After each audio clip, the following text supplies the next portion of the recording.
Hello guys, আসসালামু আলাইকুম। আজকে আমি কোনো রেসিপি নিয়ে হাজির হচ্ছি না। প্রত্যেকের রান্নাঘরে থাকে এমন কমন দুটি উপকরণ ব্যবহার করে সাধারণ চাকে কিভাবে অসাধারণ করা যায় তারই টেকনিক শেয়ার করব।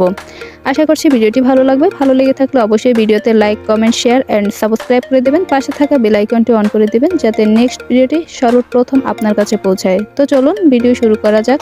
আজকে যেহেতু আমি পারফেক্ট দুধ চা তৈরি করব, তার জন্য প্রথমে এখানে আমি 3 কাপ পরিমাণে লিকুইড দুধ নিয়েছি আর দুধটাকে আমি ভালো করে জাল করে নিচ্ছি।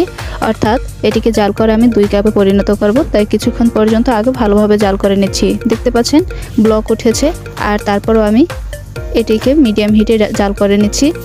পারফেক্ট দুধটা তৈরি করার জন্য অবশ্যই দুধটাকে ঘন করে নিতে হবে, তাই আমি কিছুক্ষণ পর্যন্ত জাল করে নিচ্ছি। এখন আমি চুলা থেকে উঠিয়ে নিচ্ছি। দেন এদিকে আরেকটি ননস্টিকের পাতিলে 2 কাপ পরিমাণে পানি অ্যাড করে দিচ্ছি। এর মধ্যে দিয়ে দিচ্ছি 2টি এলাচ ফাটানো, আদা দিচ্ছি 1 টুকরো, ভালোভাবে ফাটিয়ে দিচ্ছি যাতে করে এ থেকে সুঘ্রাণ বের হয়ে আসে।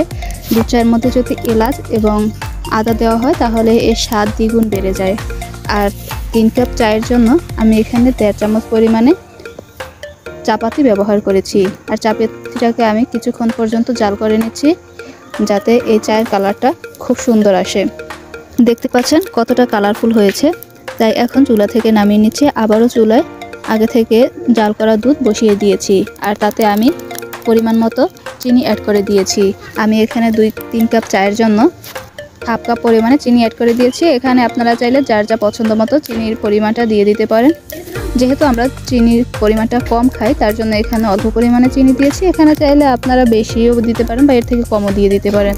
চিনি যখন দুধের সাথে গলে আসছে তখন আগে থেকে তৈরি করা রং পানিটা আমি দুধের মধ্যে ছেঁকে দিয়ে দিয়েছি আর কিছুক্ষণ পর্যন্ত আবারও জাল করে নিচ্ছি। দেখতে পাচ্ছেন দুধ চায়ের কালারটা কতটা কালারফুল এসেছে, কতটা লোভনীয় হয়েছে, একদম দোকানের মতো, তাই না?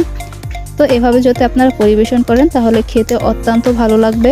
আপনারা চাইলে বাসায় এইভাবে চা তৈরি করে নিতে পারেন, খেতে কিন্তু অসাধারণ আর ঝামেলাবিহীন।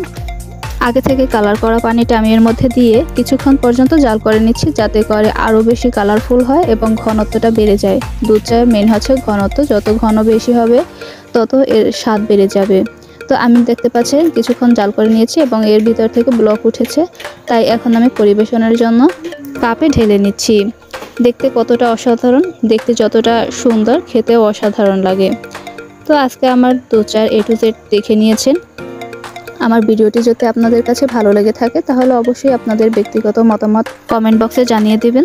আর দুধ চায়ের A to Z এ পর্যন্তই। ভালো থাকবেন, সুস্থ থাকবেন এবং পরবর্তী ভিডিও দেখার জন্য অবশ্যই ভিডিওতে like, comment, share and subscribe করে দেবেন। পাশে থাকা বেল আইকনটি অন করে দেবেন যাতে নেক্সট ভিডিওটি সর্বপ্রথম আপনার কাছে পৌঁছায়। আল্লাহ হাফেজ।